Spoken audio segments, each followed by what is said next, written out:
ભારતી નમો Hindustan news ચેનલમાં આપ સર્વે દર્શક મિત્રોનું હાર્દિક સ્વાગત કરું છું। હવે જોઈએ મુખ્ય સમાચારો।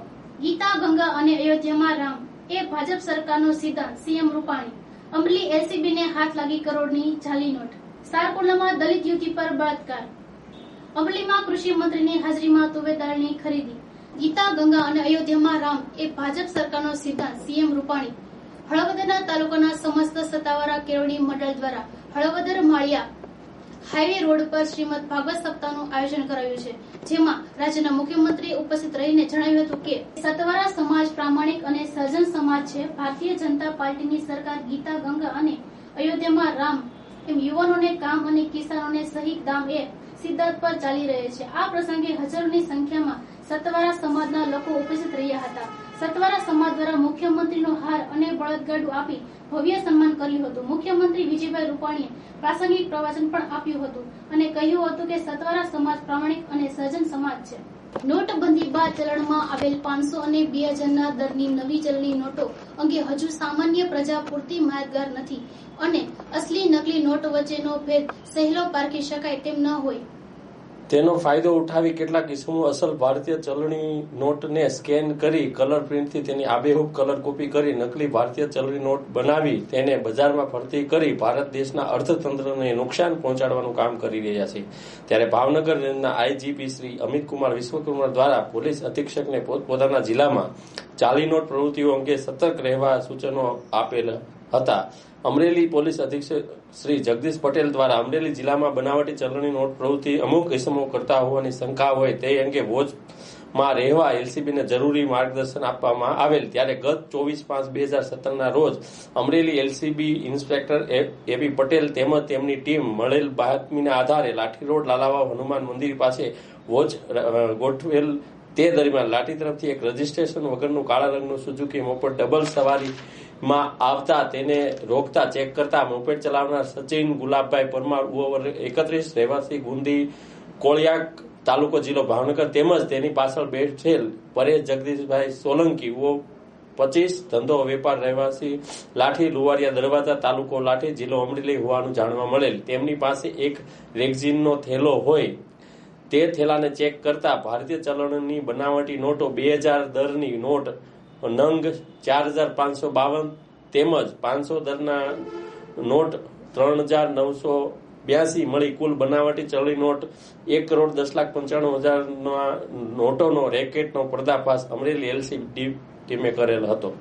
અમરેલી પોલીસ અધિક્ષક સાહેબ શ્રી જગદીશ પટેલ સાહેબની સૂચના અન્વયે એવું ધ્યાનમાં આવેલ કે અમરેલી તથા તેની આજુબાજુના ભાવનગર વિસ્તાર અને બોટાદ વિસ્તારની અંદર ફેક કરન્સીનું માર્કેટની અંદર પ્રમાણ વધી રહ્યું બાતમી હકીકત હતી, જેના અનુસંધાને તે બાબતની અંદર ઓપરેટ કરતા કેટલાક સંબંધિત ઇસમોને તપાસતા એક મોટા રેકેટનો પર્દાફાશ થયો છે। જે અનુસંધાને ગઈકાલ રાતના રોજ અમરેલી બાયપાસ રોડ ઉપર વોચની અંદર હતા તે સમય દરમિયાન 2 ઇસમો કુલ 1,10,95,000ની 500ના દરની તથા 2000ના દરની નોટો સાથે ઝડપાઈ ગયેલ છે। જે પૈકી કુલ 500ના દરની કુલ 3,982 નોટો કબજે કરવામાં આવેલી છે તથા 2000ના દરની કુલ 4,552 જેટલી નોટોને કબજે કરવામાં આવેલ છે। સર, આ લોકોની નોટો ક્યાંથી લાવ્યા હતા, કઈ રીતની આ કોને દેવાની હતી, છાપેલી છે, એ વિગત ક્યાં જાણવા મળે?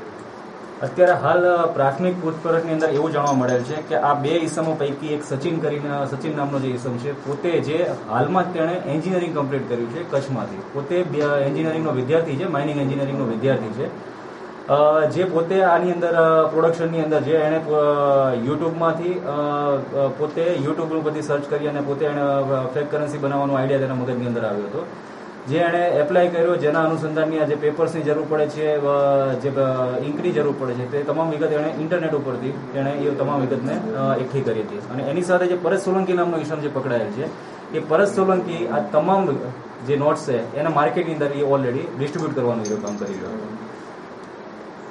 આ પહેલો પ્રયોગ છે કે જે નોટો આપી બીજી કઈ જાણવા મળ્યું? અત્યારે હાલ પ્રાથમિક પૂછપરછની અંદર એવું જાણવા મળ્યું છે કે આ ગેંગ છેલ્લા 4 મહિનાથી સક્રિય હતી। છેલ્લા 4 મહિનાની અંદર તેણે ગુજરાત રાજ્યના વિવિધ ભાગોની અંદર તેણે આ નોટોને સપ્લાય કર્યા હોવાનું ધ્યાનમાં આવ્યું છે અત્યારે હાલ પ્રાથમિક પૂછપરછમાં। અમરેલીમાં કૃષિ મંત્રી હાજરીમાં તુવેર દાળની ખરીદી. સરકારની ટેકાની ભાવની તુવેર દાળની ખરીદી હાલ ચાલે છે ત્યારે અને તેમાં પણ તુવેર દાળની ખરીદીમાં સમય મર્યાદા વધારો કરેલ અને આવતી તારીખ 29 તારીખ સુધીમાં જેટલી તુવેર દાળ હશે તે ખરીદી લેવાની બાહેધરી રાજ્યના કૃષિ મંત્રી વીવી વઘાસિયાએ આપી હતી. હાલ અમરેલીમાં ભરપૂર તુવેર દાળની આવક છે. તુવેર દાળમાં વાહનોની લાઈનો લાગી રહી છે. અંદાજે તો એની ફિક્સ ડેટ જ છે, કારણ કે હવે લાસ્ટ છે. 30 તારીખે સાંજે બંધ કરી દેવાનું છે. 2 દિવસથી માનો કે રોડ ઉપર વાહનો પડ્યા છે, એ બધા અમે લઈ લેવાના. બારદાનની હિસાબે બારદાને કાલે આવી જશે બધા જેટલા એને જરૂરિયાત છે, અને અમે 29 તારીખ સુધી જેટલી ખરીદી કરી શકીએ ને અને અમે લઈ શકીએ, દોડી શકીએ એટલી કેપેસિટીની અમે લઈ લેવાનું. બારદાન પૂરતા પ્રમાણમાં આવી જશે.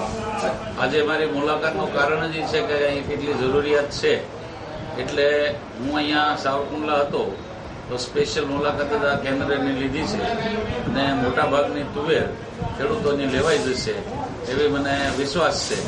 અને અમે રાત દિવસ તોલ કરીને પણ લગભગ ખેડૂતોને ન્યાય મળે એવો સરકારનો પ્રયાસ. 30 તારીખ પછી કદાચ સમય મર્યાદા ના, બિલકુલ હવે નહીં મળે, કારણ કે આ ચોથું ડેટ છે. છેલ્લો સ્ટેપ અમે 4 વખત લીધી છે મર્યાદા. ગુજરાતભરમાં 1,75,000 ટનની ખરીદી થઈ ગઈ છે. અમે માત્ર 50,000 ટનેથી શરૂ કરી.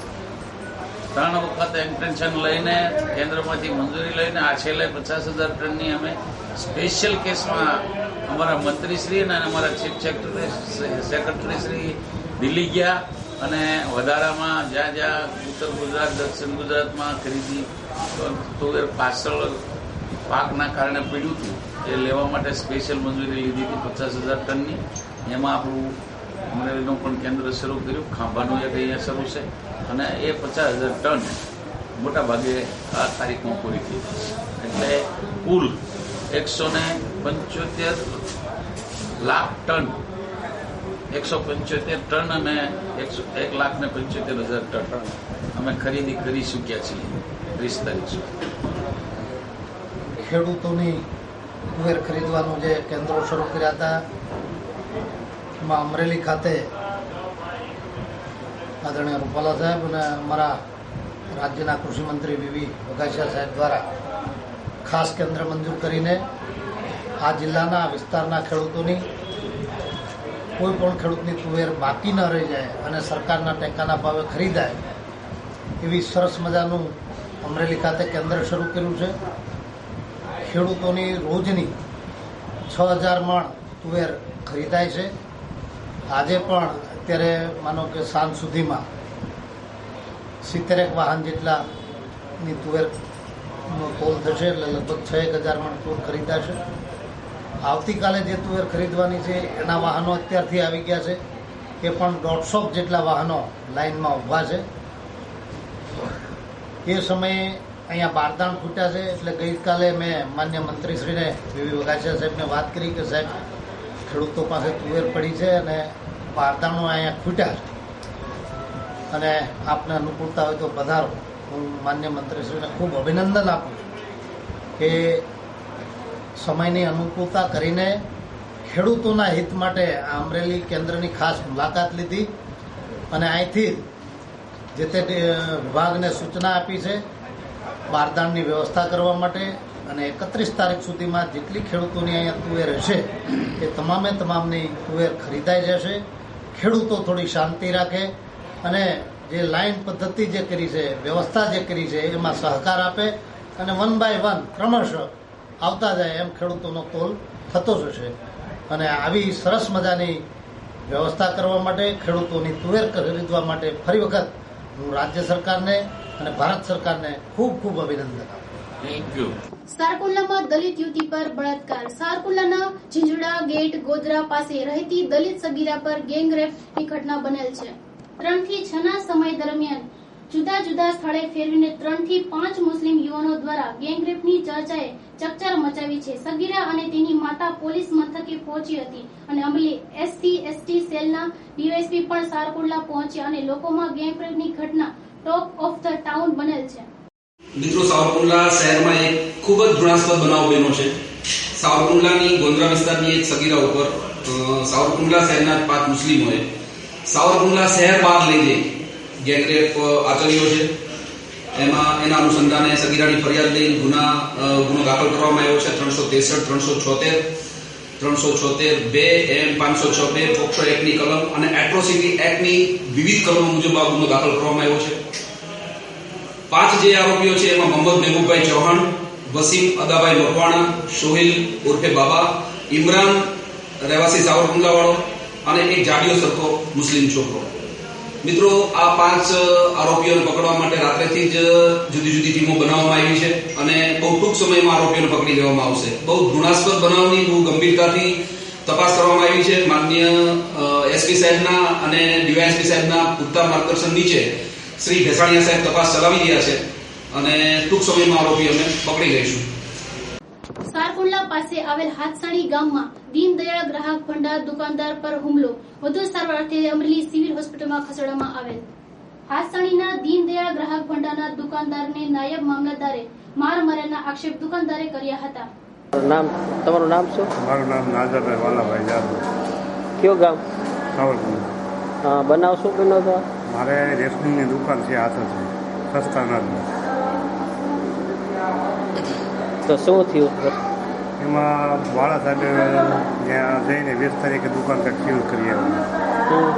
બરાબર. પછી ગઈકાલે મારા ઘેરે આવ્યા થાવું. કોણ આવ્યું હતું? વાળા. એ શું છે વાળા સાહેબ? એ છે નાયબ મામલતદાર છે. નાયબ મામલતદાર છે. શું કીધું એને આવ્યું? પછી આવીને કીધું કે સીધા મારા ઘેરે પૂછતું છે. એટલે હું બહાર નીકળું છું કે ત્યાં બેઠા પહોંચી લીધું ને તો મેં કીધું એવી ક્યાં વાત છે? તો કે તારી દુકાન તો મેં સીધું કરી લીધી. હવે તું રાજીનામું દઈ દે, નહીં તો તને જેલ હવાલે કરાવી. કાં ગમે એની વાત તારે કાઢ્યા પણ તું ના જવાના નથી. અને આ ખોટો ડમી માણસ ખોટી રીતે દુકાન ખોટા નામ અને મને માર માર્યો. શેની ભાઈ માર માર્યો? પેલા વાળ પકડી બાપા વાળીને અહીંયા ગોઠણ માર્યું. બરાબર. ગોઠણ માર્યું એટલે હું ઝૂકી ગયો, બેસી ગયો ત્યાં. પછી આમ ડોકી નમાવી વાળ પકડી વાળમાં હાથ ઢીકા. અમદાવાદ સહિત સુરનગર બિલડી વિસ્તારમાં ધોધમાર વરસાદ. રાજ્યમાં ચોમાસાની શરૂઆત. અમદાવાદ સહિત અનેક વિસ્તારોમાં વરસાદ શરૂ. લીંબડી પંથકના ગામડાઓમાં વરસાદ પડ્યાના સમાચાર મળ્યા હતા. નેશનલ હાઈવે પર આવેલા કરશનગઢ, મીઠાપુર, દેવપારા સહિતના ગ્રામ્ય વિસ્તારની આજુબાજુમાં જોરદાર પવન સાથે વરસાદ પડ્યો હતો. પારશીણા સહિતની આજુબાજુના ગામોમાં પણ તોફાની પવન ફૂંકાયો હતો. પવનની ગતિ એટલી બધી તીવ્ર હતી કે નેશનલ હાઈવે પરથી પસાર થતા વાહનોની ગતિ પણ મંદ પડી ગઈ હતી. કેટલાક લોકોએ પોતાના વાહનો પણ થંભાવી દેતા હાઈવે પર લાઈનો લાગી ગઈ હતી. અમદાવાદ, ગાંધીનગર, કલોલ સહિતના વિસ્તારમાં પણ સાંજે 7 કલાકની આસપાસ તોફાની પવન સાથે વરસાદ તૂટી પડ્યો હતો. તો દર્શક મિત્રો, આ હતા આજના સમાચાર. વધુ સમાચાર માટે ફરી મળીશું. ત્યાં સુધી રજા આપશો. નમસ્કાર.